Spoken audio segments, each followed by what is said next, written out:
Good morning! Last week we learned about my friend Mr. Shapeman, and we practiced drawing a self-portrait using shapes for our body. Today we are going to draw another self-portrait, but instead of drawing what you look like right now, I want you to think about what you might look like when you are 100 years old. What kinds of things will you be doing when you are 100? What kinds of clothes might you wear? This is what I might look like when I'm 100 years old. Now I'm going to show you how to make your drawing. We will start off drawing very lightly with our pencil so that we are able to erase it later. Draw a shaped person just like we did last week, starting with a trapezoid for the body. Add the hips, neck, head, legs, feet, arms, and hands.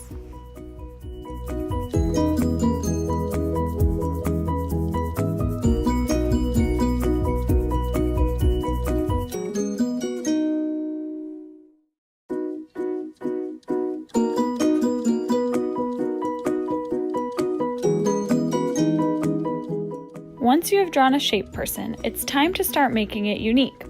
Even though it's a picture of you when you're old, you still need to add details that make it look like you. I'm using my shapes as a guide, but I can draw my clothes around them and erase the shapes that are covered with clothes. I am going to draw myself wearing a crazy sweater and a long skirt. Make sure you only erase the parts that you are not going to need in your final drawing. Next, you need to start making the facial details. If you are 100 years old, you will have gray hair and lots of wrinkles. Right now, only draw the shapes. We will be coloring them in later. Do not color any of your shapes in with your pencil, even though your pencil is gray. Draw oval or almond shapes for your eyes. Add your nose and mouth, and don't forget to make your eyebrows and ears. I am drawing a bun for my hair, and I am not coloring it in yet. Think about how your hair might look when you are 100. If you are a boy, you might be completely bald or only have a little bit of hair on the sides of your head. I'm also going to add a cane in my hand as an extra detail. Now, let's look a little bit closer at the face. A person who is 100 will have a lot of wrinkles. I will be passing out a sheet of paper to your tables for you to look at. They will look a little something like this. I'm going to start by adding a few lines to this person's forehead right between his eyes. Don't forget his eyebrows.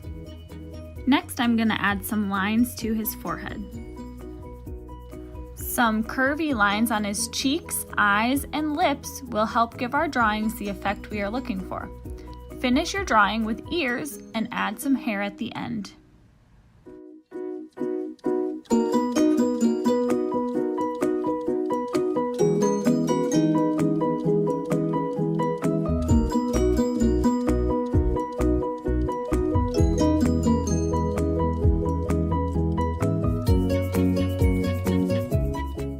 Finally, we need to add the details on our clothes and in the background. Think about where you might be and what you might be doing when you're 100 years old. I chose to draw myself walking in the park because I love to walk outside in the sunshine. I added a park bench in the background, some grass, clouds, and a sun. When you have finished your drawing completely and you've drawn it exactly the way you want it, then you need to get a black marker pen and trace over every single line that you have drawn. Next week, we will use crayons to add colors to our beautiful drawings.